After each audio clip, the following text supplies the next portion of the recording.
Parce que c'est lui qui est vraiment un homme de Dieu. Il a la compassion des âmes. Amen, amen. Un psychiatre sera limité par rapport à ce qu'il a étudié. Mais un homme de Dieu ne sera pas limité parce que derrière lui, il y a un Dieu puissant. Nous avons aujourd'hui des amis qui nous poussent dans la dépression. C'est ça. Hein? Nous avions aussi nos femmes ou nos maris qui nous poussent à la dépression. En fait, le fait déjà d'en parler, on est déjà dans le processus de la guérison, c'est ça? J'ai beaucoup de femmes dans le mariage qui sont aussi dépressives parce que la belle famille est en train de mettre la pression. Comme on dit en lingala, Okobota Mukolonini. Toujours pas d'enfants. Yes. Est-ce que tu comprends un peu? Yes. Il y a aussi des pasteurs qui vivent des coups de couteau des collaborateurs. Oui, oui, oui. Quand c'est un excès, il faut parler. Il ne faut pas tout emmagasiner. Parce qu'il y a des pasteurs qui sont en train de mourir en silence à cause de la dépression.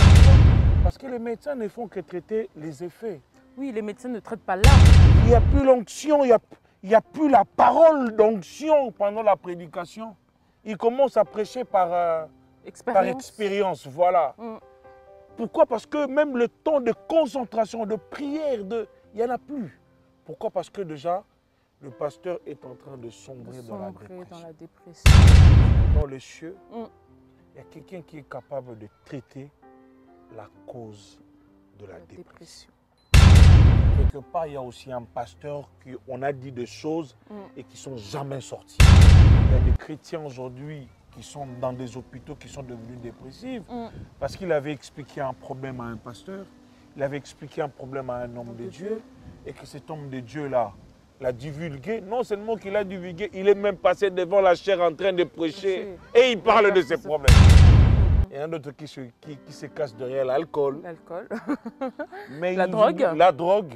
Mais à un moment, quand il n'y a plus la drogue, quand il n'y a plus le sommeil, tous ces problèmes reviennent. Cher homme de Dieu, quelque part, nous sommes aussi la cause de la dépression de beaucoup de fidèles à l'Église. Quand quelqu'un commence à aller dans la dépression, il vient te parler. C'est pour que tu l'aides, que tu le fasses entrer dans le processus de la guérison de cette dépression. Amen. Mais et non de prendre son problème, d'aller rencontrer à tel frère, à telle sœur, jusqu'à ce qu'aujourd'hui à l'église, il y a des âmes qui sont en train de mourir. Mais la cause de la dépression, il n'y a qu'une personne qui peut le traiter, le constructeur par excellence, c'est Dieu lui-même. Parce que si c'est lui qui a construit un Renault, c'est lui qui a construit un Citroën, est capable soit de réparer une pièce très compliquée, s'il n'arrive pas à le réparer, il change, il met une pièce nouvelle. Tout à fait, c'est ça. Pourquoi? Pour que la voiture revienne à l'état. Shalom à tous, bienvenue dans votre émission Les Cris des Réparations. Aujourd'hui pour vous, dans cette émission, nous aborderons le thème de la dépression. La dépression est un fléau qui touche beaucoup de personnes, des hommes de Dieu, des personnes lambda. Aujourd'hui pour vous, nous voulons aborder en long et en large ce thème. Pour vous, dans cette émission, nous recevons l'apôtre Arsène Eldad.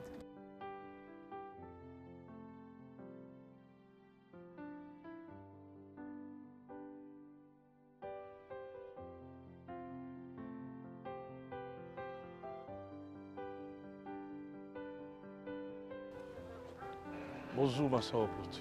Bonjour apôtre. Vous allez bien? Ça va et vous? Ça va par la grâce de Dieu. Content de vous avoir encore aujourd'hui. Moi aussi, je suis très content de vous voir. Alors comme je vous disais, aujourd'hui nous recevons apôtre Arsène Eldad et nous allons tourner l'émission aujourd'hui dans le parc.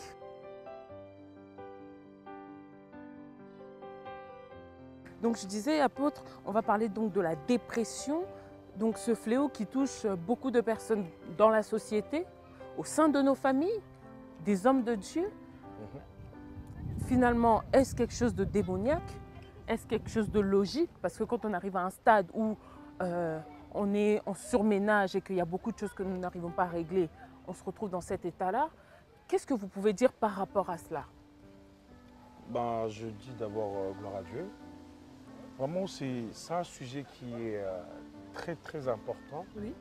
Aujourd'hui, même dans le milieu des enfants de Dieu, comme tu as parlé des hommes de Dieu, c'est quelque chose qu'on est vraiment en train de ne pas tenir compte, de négliger ou de croire que ça n'existe pas, Oui. ou c'est quelque chose qui est par rapport à des races, à des ethnies, ou comme on dit deux fois, c'est que pour des blancs, mais ça n'a rien à voir avec tout ça en fait. C'est vrai, c'est un sujet sensible, c'est vrai, Exactement. et effectivement souvent associé aux personnes qui sont plus claires de peau.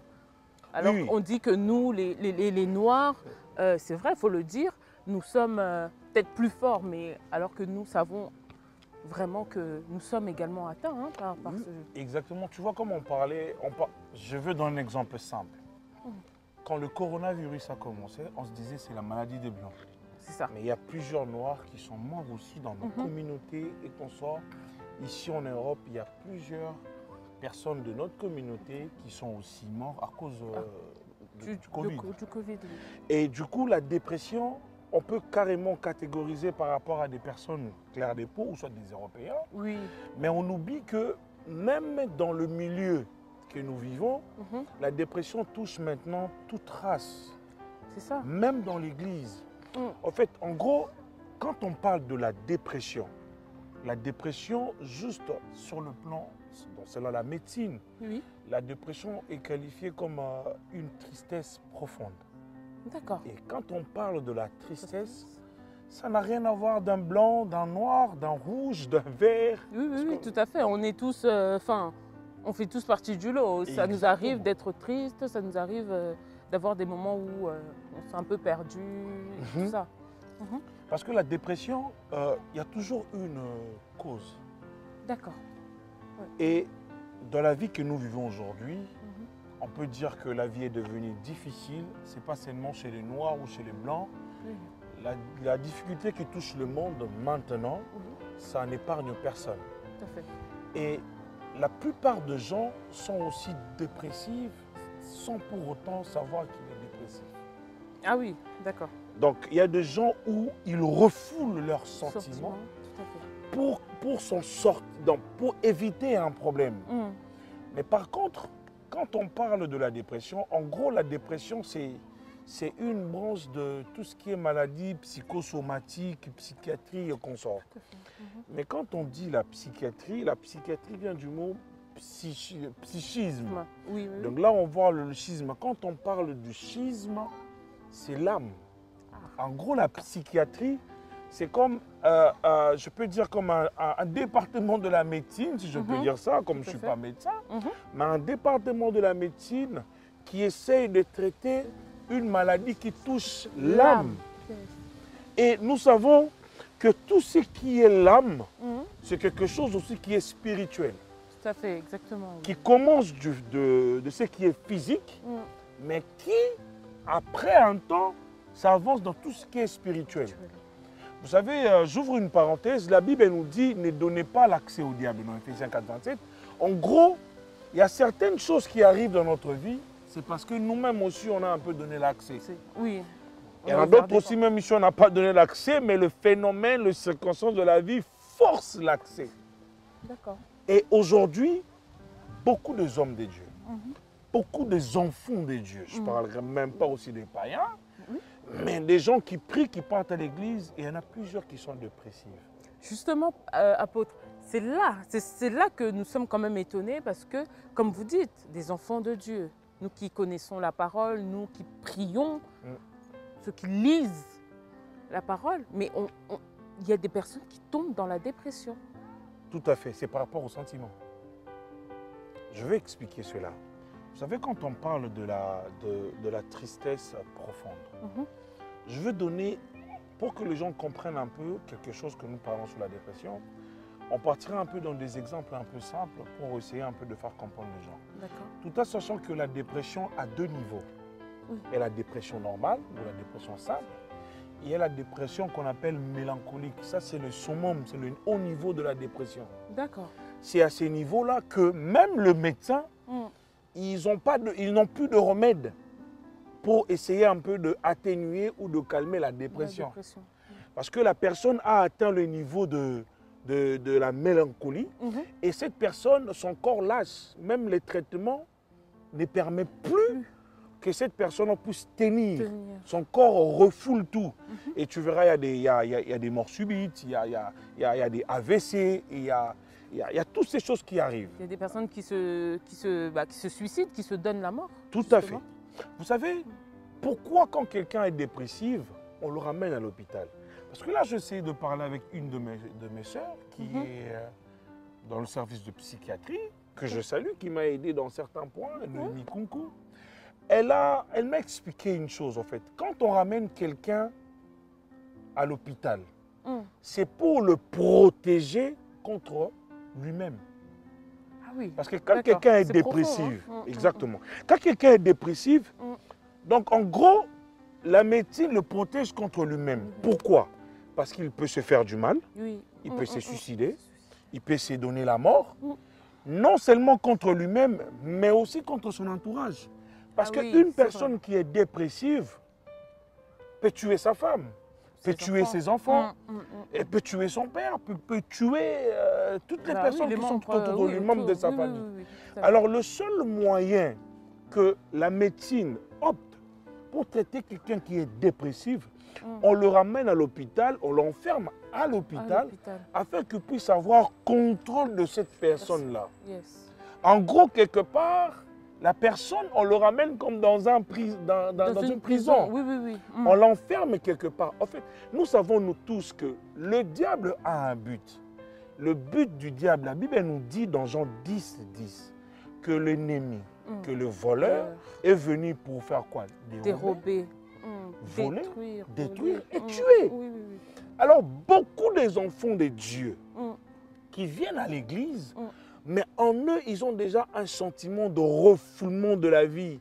Quoi qu'il prie, il dit, j'en ai marre de cette vie. Quoi qu'il prie, il dit, je suis faible, je suis fatigué de courir toujours derrière ces choses. C'est ça. Alors, la médecine est placée là pour aider les personnes qui sont dépressives, par exemple, entre parenthèses, les psychiatres, pour aider quelqu'un, parler avec lui, parce que comme on m'a expliqué, on prend le temps d'abord de connaître les causalités. Et à la médecine, ma soeur, on ne traite que les effets de la dépression. D'accord. Il ne traite pas la cause de la dépression. Parce qu'après avoir traité les faits, mais si la personne retrouve encore en face d'une circonstance qui est très compliquée, cette personne en a fait encore une rechute. Oui, c'est ça. Tu peux encore rechuter, rechuter, rechuter. Alors quand il rechute, pourquoi? Parce que les médecins ne font que traiter les effets. Oui, les médecins ne traitent pas l'âme. Ils ne traitent pas l'âme. C'est ça. Ils ne traitent pas l'âme, ils ne traitent pas la cause de ce qui a fait que cette personne-là devienne dépressive. Et quelles sont les causes de la dépression? Tu sais, les causes sont simples. C'est simplement que, comme je parlais, que la dépression est signifiée comme une tristesse profonde. Tu vois? Et en gros, tu vois des fois dans des familles, il peut y avoir un enfant de 9 ans, ou 8 ans, peu importe, et un enfant qui est en train de vivre et de subir tout ce qui est la pression de son père vis-à-vis à sa mère. Ah oui. Il y a des parents qui frappent leur maman. Tu vois, tout ce qu'il a vécu tant qu'une fille. Il a vu cela et cette fille-là, pour se protéger par rapport à l'effet de ce qu'elle a vécu que son père faisait à sa mère, elle a refoulé ses sentiments.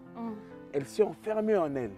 Mais ce qui est sûr, cette tristesse-là, d'être incapable d'aider sa mère sous le coup de son père, c'est resté dans son intérieur. Et l'enfant grandit. Avec cela. Pareil. Refoulé, mais à un moment donné, ça ressort en fait. Ça revient à la surface. Imagine-toi qui s'est marié à un homme boxeur, par exemple. Pas boxeur de compétition, mais un homme méchant qui va maintenant la faire subir la même chose que sa maman a subi quand elle était jeune. Je m'excuse. Et du coup, cet effet-là, qu'il a gardé depuis l'âge de 9 ans, elle est allée refouler ça maintenant quand elle aura 24 ou 25 ans dans son mariage. Parce que là, elle est en train de vivre quelque chose qu'elle avait vécu et qu'elle avait déjà 9 ans. Et du coup, quand la femme devient maintenant, parce que l'autre fois c'était une fille, mais après maintenant c'est une femme, je m'excuse, quand ces sentiments-là remontent, quand elle est devenue dépressive, ce n'est pas en ces moments-là qu'elle est devenue dépressive. Ah oui. Mais elle avait fait l'objet de rejet de certaines choses. C'est ça, tout à fait. C'est pour cela, moi, de fois, je dis aux enfants de Dieu, quand ils viennent à l'église, ayez le temps de parler avec des hommes de Dieu, des problèmes qui vous ont emprisonné quand vous étiez petit. Voilà, tu verras cette dame, l'autre fois qui était une fille, mais aujourd'hui qui est devenue une femme, mais le fait de vivre la même chose qu'elle a vécu quand elle était enfant, et du coup la réaction de son corps, ou soit au niveau de ses pensées, c'est qu'il a fait tomber dans la dépression. Vous savez, je vais essayer de rectifier ou d'expliquer quelque chose. En fait, la dépression, c'est le trouble de l'humeur. Oui. Le dysfonctionnement de l'humeur. Il y en a aussi des jeunes filles, tout comme des jeunes garçons qui sont sortis d'une mauvaise relation. C'est ça, exactement. Et dans ma vie, je ne peux jamais oublier cette fille, ce qui m'a fait. Donc quelqu'un qui refoule un sentiment, et quoi qu'il vienne dans le Seigneur, ces genres de personnes, la plupart deviennent dépressives. Et quand on parle de la dépression, en gros, il y a des symptômes qui peuvent être apparents ou masqués. Ça dépend de l'individu. Des blessures intérieures, en Exactement. Il y en a d'autres aussi qui vivent dans des blessures intérieures qui finissent par tomber par la dépression. Il y en a d'autres aussi, à cause d'un mal qu'il n'a pas pu supporter, mais le seul moyen qu'il a voulu un peu se protéger pour dire que non, je laisse tomber cette affaire. Mais en gros, la personne n'a pas laissé tomber l'affaire. C'est resté dans un... Et là, il y en a beaucoup des hommes de Dieu. On se connaît, il y a des milliers des hommes de Dieu. Il y a d'autres qui disent, moi, c'est que tel pasteur m'a fait. Mais est-ce qu'il a vraiment laissé l'affaire ou bien c'est resté dans l'intérieur, dans un coin, dans une case. Exactement. Donc c'est ça qui fait que la dépression aujourd'hui s'installe beaucoup dans nos milieux, que ce soit à l'église, en dehors de l'église, parce que la dépression, elle est indépendante. Elle ne dépend pas du milieu. Ils s'en foutent que tu sois dans un milieu où il y a la joie, où il y a la tristesse. Dès que la dépression entre en toi, elle s'installe. Et même si tu peux l'apprivoiser maintenant, mais un jour la dépression va sortir. Faire surface. Parce qu'il est en train de s'installer petit à petit et à prendre l'espace de la personne. Tu vois. Et c'est malheureux. Moi, je suis très content que tu m'invites qu'on parle de ça, qu'à travers cette émission, beaucoup des enfants de Dieu tiennent compte que quand ça ne va pas, qu'ils sortent. Parce que dans la dépression, il y a quelques symptômes que j'essaie un peu de relever, je vais lire les symptômes. Il y a la tristesse, il y a les dégoûts de la vie, il y a la souffrance morale, il y a la perte de plaisir, la perte de volonté, perte d'élan, la fatigue, trouble du sommeil. Vous savez, il y en a d'autres personnes qui disent moi je vois c'est comme si les choses de ma vie ne vont jamais marcher. Quelqu'un qui vit toujours dans la négativité, sans fin. Il y en a d'autres aussi qui n'arrivent pas à dormir, qui font des insomnies. Il y a d'autres qui sont hypersomnies. Donc, il peut dormir 10 heures, 12 heures, 14 heures d'affilée sans se réveiller. Pour échapper, en fait, vouloir échapper ou ne pas avoir à penser à cette situation-là. Je vais essayer de relever quelques symptômes pour qu'un enfant de Dieu ou ceux qui suivent cette émission pour qu'ils puissent comprendre. Nous avons quelques symptômes. Il y a la tristesse, qui est la base. Il y a le dégoût de la vie, la souffrance morale, perte de plaisir, perte de la volonté. Quelqu'un qui n'a plus la volonté de faire quelque chose. Pourquoi? Parce que chaque fois que je fais, ça ne marche pas. Ça ne marche pas, Perte de la vie, de la volonté, perte de l'élan. Fatigue, trouble du sommeil, comme j'ai parlé de l'insomnie. Et il y a aussi de l'hypersomnie. Une personne qui peut dormir 12 heures, 14 heures, 16 heures, juste pour échapper à ce qui se passe, pour ne pas revivre, ressentir. Je préfère dormir. Il y en a d'autres qui se cachent derrière l'alcool. La drogue. La drogue. Mais à un moment, quand il n'y a plus la drogue, quand il n'y a plus le sommeil, tous ces problèmes reviennent. Oui. Et il faudrait que les enfants de Dieu, quand ils voient quelques formules d'appel ou des appels de phare de ces certains symptômes, ils doivent un peu se comprendre que non. Il faudrait que je cherche un homme de Dieu.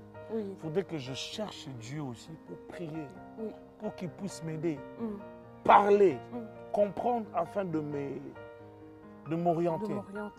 Parce qu'il est aussi difficile entre nous les hommes de Dieu, aller chercher encore un homme de Dieu et parler avec lui. Oui, c'est ça, hein. C'est vrai, c'est tabou, on a l'impression qu'on va dire que oui, lui, il ne peut pas se sentir un peu inférieur, c'est ça, à l'autre. Ça fait mal. Oui.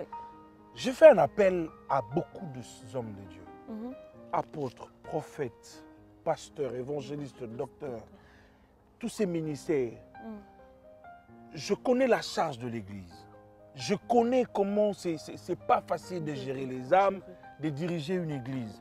À cause de toutes ces choses, il y a aussi des pasteurs qui vivent des coups de couteau, des collaborateurs. Quand c'est un excès, il faut parler.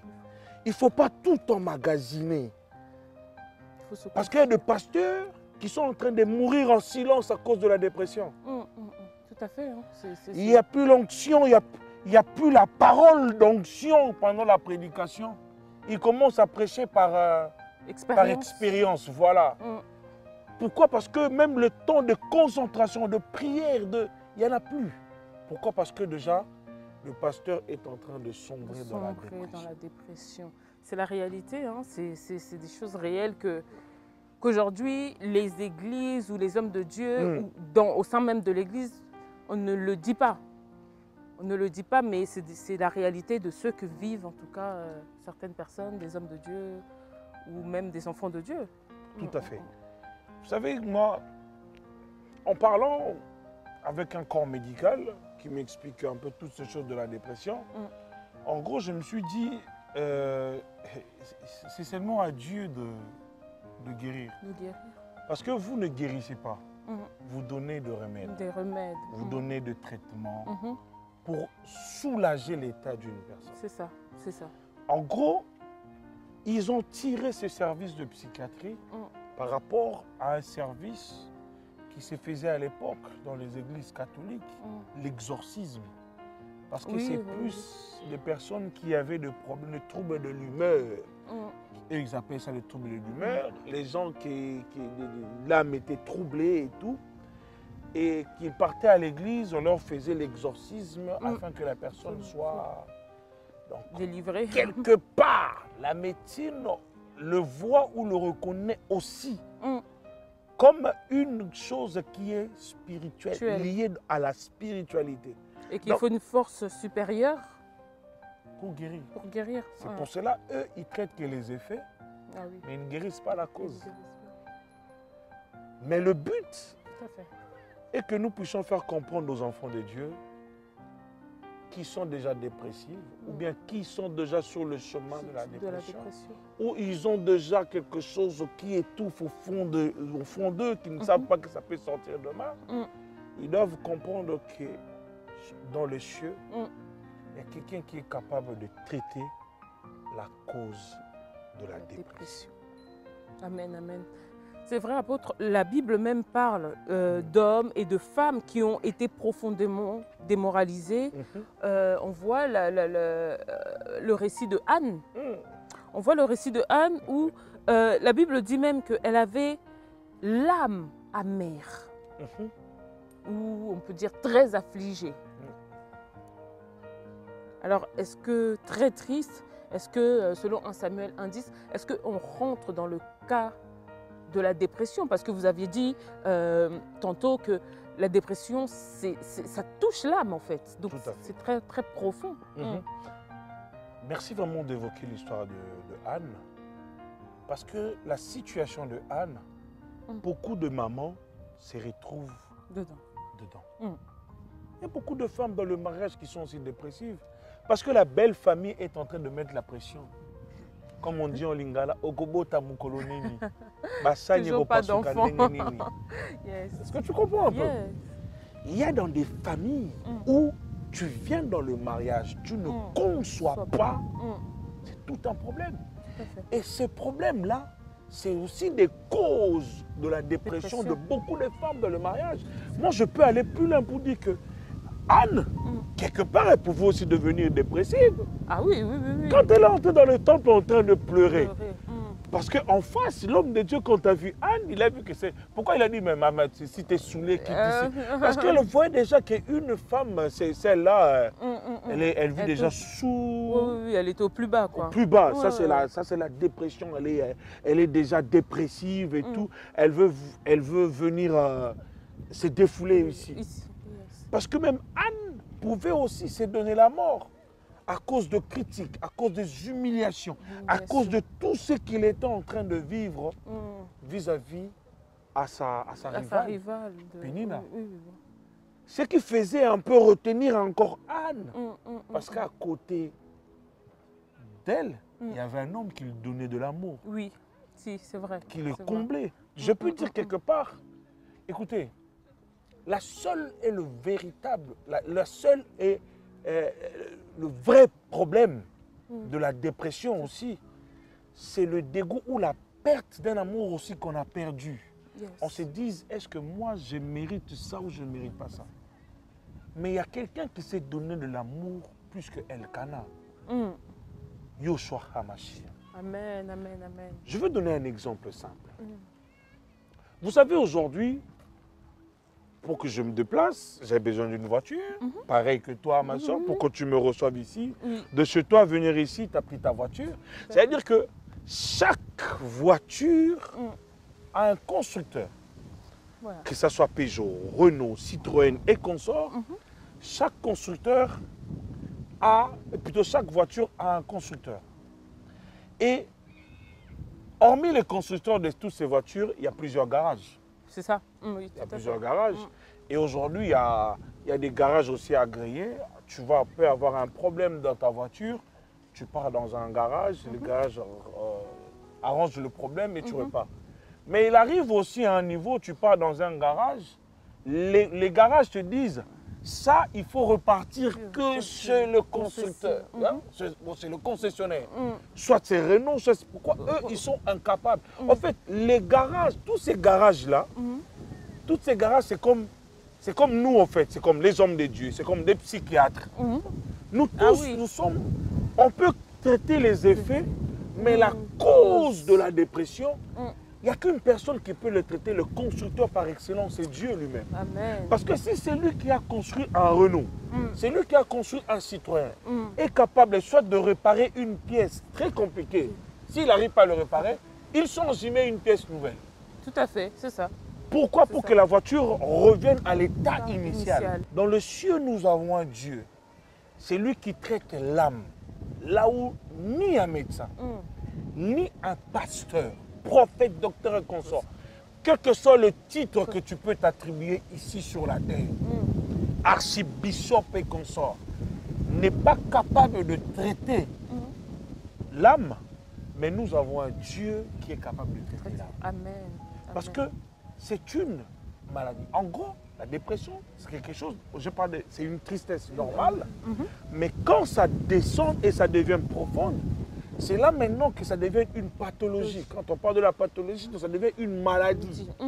Et quand c'est devenu une maladie, vous savez, derrière chaque comportement, il y a un esprit. Oui, derrière chaque comportement, il y a un esprit. Alors, l'esprit trouve l'accès pour entrer et s'asseoir, qui commence maintenant à pousser une personne dépressive, soit à se couper, soit à se donner la mort, ou soit il se réveille à un moment qui vient poignarder son père. Je ne vois pas un homme ou une femme normale, quel que soit le problème, venir tuer son mari ou tuer. Derrière ce comportement-là, il y a un esprit qui s'est faufilé et qui s'est entré à l'intérieur. Et pour évoquer vraiment cette histoire, comme tu as parlé aussi de Anne, on parlera aussi de Job. Exactement. Job, il a vécu la dépression. Oui. Quand il a tout perdu, les enfants et tout, jusqu'à même les amis. Oui. Ses amis les poussaient à bout parce que nous avons aujourd'hui des amis qui nous poussent dans la dépression. C'est ça. Nous avions aussi nos femmes ou nos maris qui nous poussent à la dépression. Et le seul moyen que tu peux te guérir à la dépression, c'est de te recourir au pied de Jésus. Au pied de Jésus. Nous n'avons plus une autre... Il n'y a pas un autre endroit. Il y a pas de... La Bible nous dit qu'il n'y a qu'une seule porte qui ramène à la vie. Yes. Et cette porte-là s'appelle Yoshua HaMashiach. Amen, amen, amen. Tu souffres de la dépression. Trouve un frère. Trouve un homme de Dieu, ton frère. Parle. Parle. En fait, le fait déjà d'en parler, on est déjà dans le processus de la guérison, c'est ça? Le fait de pouvoir... Tu es dans le processus parce que la dépression, c'est quelque chose qu'il faudrait que tu te mettes à parler. D'accord. Il faut que tu te mettes à parler. Parce que aussi longtemps tu ne parles pas, cette tristesse profonde prend la place. C'est vrai. Cette tristesse profonde est en train de pousser ses racines. Tout à fait. Et ils deviennent plus solides. Par rapport à ça, j'aimerais aussi interpeller beaucoup des hommes de Dieu qui vont écouter. Vous savez, aujourd'hui, on tue beaucoup des peuples de Dieu à l'église parce qu'ils commencent à perdre la confiance en nous, les hommes de Dieu. Pourquoi? Parce que je lui dirai telle chose, il ira dire à sa femme, et sa femme, il ira dire à son ami, et son ami, toute l'église va connaître l'histoire de la sœur. Les téléphones arabes. Ah, tout à fait, maman. Cher homme de Dieu, quelque part, nous sommes aussi la cause de la dépression de beaucoup de fidèles à l'église. Quand quelqu'un commence à aller dans la dépression, il vient te parler. C'est pour que tu l'aides, que tu le fasses entrer dans le processus de la guérison de cette dépression. Amen. Mais et non de prendre son problème, d'aller rencontrer à tel frère, à telle sœur, jusqu'à ce qu'aujourd'hui à l'église, il y a des âmes qui sont en train de mourir. De mourir, tout à fait. Il y a des gens aujourd'hui dans des hôpitaux qui sont dépressifs. Il y a des chrétiens aujourd'hui qui sont dans des hôpitaux qui sont devenus dépressifs parce qu'il avait expliqué un problème à un pasteur, il avait expliqué un problème à un homme de Dieu et que cet homme de Dieu-là l'a divulgué. Non seulement qu'il a divulgué, il est même passé devant la chaire en train de prêcher et il parle de ses problèmes. Est-ce que la personne qui est venue chercher une solution t'a dit d'aller parler ça devant la chaire? Ben non. C'est des piètres erreurs que, si je peux le dire comme ça en tout cas, qui sont faits réellement aujourd'hui dans nos églises. On le vit, maman. On le vit. Tout à fait. Un problème d'une sœur qui est devenue une prédication de base. Tu donnes un autre verset et toi tu développes autre chose. Et la vie d'une personne est ruinée. Il y en a d'autres aussi qui prennent la chair comme un règlement de compte. Comme j'ai eu un problème avec mon frère, attends quand je vais passer devant pour prêcher. Il y a beaucoup de gens qui sont sortis de l'église et qui disent « je ne prierai jamais ». Et cette chose-là, qui est devenue une cause qui a fait entrer le frère dans une tristesse profonde. Et son humeur est troublée. Le frère était l'homme le plus joyeux, qui souriait avec tout le monde, mais le frère est devenu le plus colérique à cause. Mon frère, ma soeur, arrêtons d'abord d'être des éléments catalyseurs de la dépression de plusieurs de nous. La Bible nous dit que nous sommes comme une armée. Je n'ai jamais vu un soldat abandonner son frère dans une guerre. Quand il est blessé, on le soulève, on protège plus le blessé. Mais nous, quand quelqu'un est blessé, on l'enfonce encore. Et c'est à cause de ça, quand tu m'avais dit, mais qu'est-ce qui fait aujourd'hui l'Église? Quelqu'un qui prie, mais il est dans la dépression. Oui, oui. Mais parce que quelqu'un qui prie, nous vivons dans un monde qui épargne personne. Tout le monde est touché. Mais quand tu es touché, tu vas recourir où? Dans la maison de ton père. Tout à fait. Mais là où on doit te protéger, mais c'est l'endroit où on est aussi en train de t'assassiner. C'est à cause de ça maintenant que nous retrouvons plusieurs cas aussi de dépression à l'église.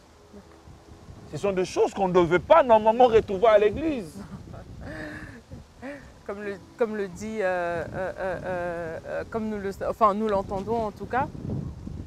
Je crois que c'est un philosophe norvégien, je pense, qui dit ça, qui dit que en fait tout ce qu'on ne doit pas retrouver à l'église, tout ce qu'on trouve dans le monde maintenant on le retrouve à l'église. Ce qu'on devait retrouver à l'église, on retrouve dans le monde.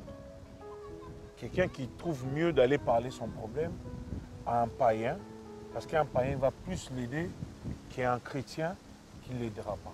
Alors que nous les chrétiens, nous avons l'Esprit de Dieu. Alors la solution devrait, enfin nous savons que la solution c'est Christ, mais par notre intermédiaire, du coup Christ peut nous utiliser justement pour... Tu sais, j'ai un verset que j'aime beaucoup, que j'aimerais interpeller aussi le peuple de Dieu. La Bible nous dit, il y a 6 choses que Dieu déteste. Il y a 6 choses que Dieu déteste. Mais la 7e, Dieu en a horreur. Vous savez, quand on parle de Dieu en a horreur, donc il ne supporte pas ça. C'est quoi? C'est celui qui crée une discordance entre 2 personnes. Aujourd'hui, à l'église, nous sommes forts à séparer les gens. Dès que je vois que la sœur opportune parle bien avec l'apôtre Arsène, sœur opportune, tu ne sais pas. Quoi qu'il a, apôtre, c'est un dragueur. Tu ne connais pas la sœur opportune? Il drague les hommes. Le but est que parce que vous voyez les personnes s'entendent bien, vous pouvez créer une discordance. Et maintenant, quand ces 2 personnes se séparent, vous ne savez pas, des alliances, il y a d'autres alliances, c'est l'alliance de David et Jonathan. C'est pour une gloire de la royauté. Il y a des alliances qui tirent bas, il y a des alliances qui tirent haut. Et l'alliance d'autres alliances, c'est pour la gloire de la royauté. Maintenant, tu détruis cette alliance de la gloire de la royauté. Cette personne-là est blessée des choses que la sœur opportune n'a jamais pensé pour lui. Et la sœur opportune est blessée d'une chose que l'apôtre n'a jamais pensé. Est-ce que tu comprends un peu? Tout à fait. Et à cause de cela, soit la sœur, soit l'homme de Dieu se retrouve dans la dépression. Et aujourd'hui, toi qui es à la cause, souviens-toi de ce verset. Je crois que c'est entre Proverbe 16 ou Proverbe 8-16. Si je ne me trompe pas, c'est 2 versets. Il y a 6 choses que Dieu en a horreur. Et il y en a beaucoup qui sont aujourd'hui à la base des séparations de plusieurs personnes. Soyons prudents. Peuple de Dieu, tu te sens dépressive, trouve un homme de Dieu. Alors, qu'est-ce que vous direz à une personne du coup qui est dans ce cas-là aujourd'hui? C'est vrai qu'on en a parlé, mais peut-être appuyer sur... pour une personne qui est en train de nous regarder, qui vit la dépression, ou même des fois, ce n'est même pas directement une personne, mais des fois, nous connaissons une personne qui est dans la dépression, qui est dans une mélancolie profonde. Qu'est-ce que vous pourrez dire pour encourager ou relever une personne? J'aimerais te dire, va chercher un homme de Dieu. Je dis bien un homme de Dieu. Écoutez, quand Élie, il a dit à Dieu, je suis resté le seul. Il n'y en a plus d'autres. Dieu a rappelé à Élie, il a dit, il y en a 1000 autres que moi j'avais préservés. C'est-à-dire que s'il y avait un pasteur que tu as expliqué un problème et il a divulgué de gauche à droite, quelque part il y a aussi un pasteur qu'on a dit des choses et qui ne sont jamais sorties. Tout à fait. Pour dire que, quand je dis, trouve un homme de Dieu. Parce que c'est lui qui est vraiment un homme de Dieu. Il a la compassion des âmes. Amen, amen. Un psychiatre sera limité par rapport à ce qu'il a étudié. Mais un homme de Dieu ne sera pas limité parce que derrière lui, il y a un Dieu puissant. Amen. Derrière un psychiatre, il y a juste les médicaments et les livres, tout ce qu'il a étudié. Il se limite là. Mais derrière, je dis bien un homme de Dieu. Vous allez comprendre pourquoi je dis cela. Parce que nous sommes dans un temps où les faux, les vrais, nous tous on est mélangés. Mais si tu trouves un homme de Dieu qui va t'orienter, qui va te canaliser, lui, il donnera peut-être de remèdes, mais il y a un Dieu qui va guérir la cause de la dépression. Amen. Parce que les psychiatres seront limités juste à traiter les effets et ces limites-là. Mais un homme de Dieu, à travers les conseils, à travers la parole de Dieu, il va traiter les effets. Mais c'est lui qui est le constructeur. Il va retirer la pièce qui est abîmée dans ton cœur, dans tes pensées, dans tes sentiments. Il va retirer cette pièce abîmée et il va remettre une nouvelle pièce.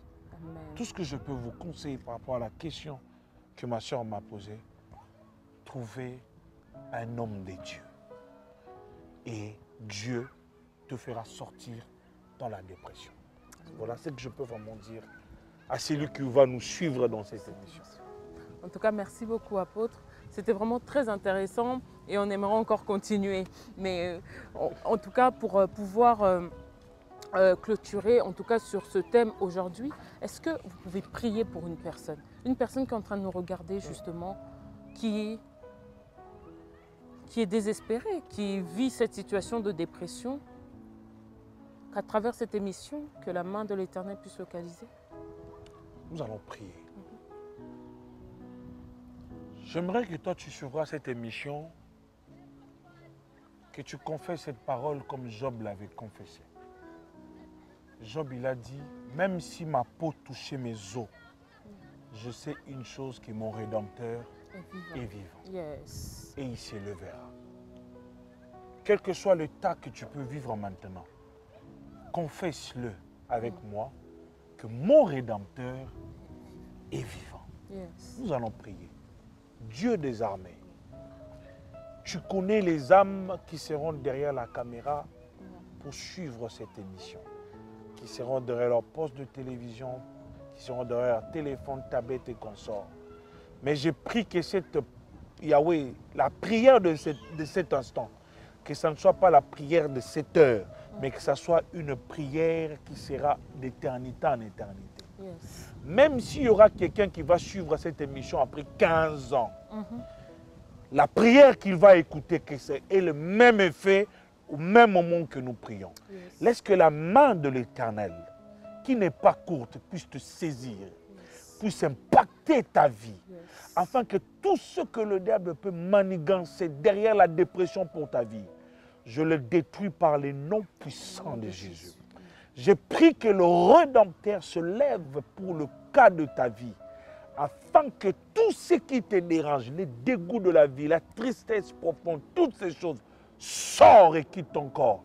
Et que je te transmette maintenant la guérison par les noms puissants de Jésus-Christ. La Bible me dit encore, et la paix qui surpasse toute intelligence gardera vos cœurs en Jésus-Christ. Yes. Que la paix touche ton cœur et que Dieu puisse guérir toute personne qui suivra plutôt cette émission et que la dépression te lâche. Yes. Au nom de Jésus-Christ, Amen. Amen. Merci beaucoup, apôtre. En tout cas, on était encore heureux de vous retrouver dans cette émission, les cris des réparations. Merci de m'avoir encore invité et ça me fait vraiment plaisir de me faire confiance. Je vous dis à la prochaine. À la prochaine. Merci beaucoup. On est très honorés, apôtre. À bientôt. Merci. Amen. Amen. Amen.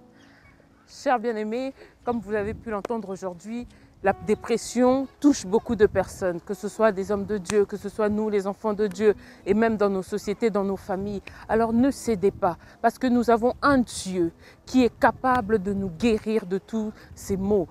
On a un Dieu qui est vivant, qui est puissant. Et combien même tu te sens abandonné, délaissé, sache que ton Rédempteur est vivant et même le dernier, il se lèvera. Notre Dieu est là, c'est le Dieu de paix. Que le Seigneur puisse vous donner la paix là où vous êtes. Que le Seigneur puisse penser les blessures de vos cœurs. Que le Seigneur puisse vous donner la solution là où vous n'en aviez pas. Je vous remercie de nous avoir suivis encore sur notre chaîne ZL Prod. Je vous invite nombreux à pouvoir liker, partager et à vous abonner sur notre page, sur Facebook, sur YouTube, sur Instagram. Likez et partagez, aimez. Merci à l'équipe technique ZL Prod. Merci à tous les hommes de Dieu qui prient pour nous.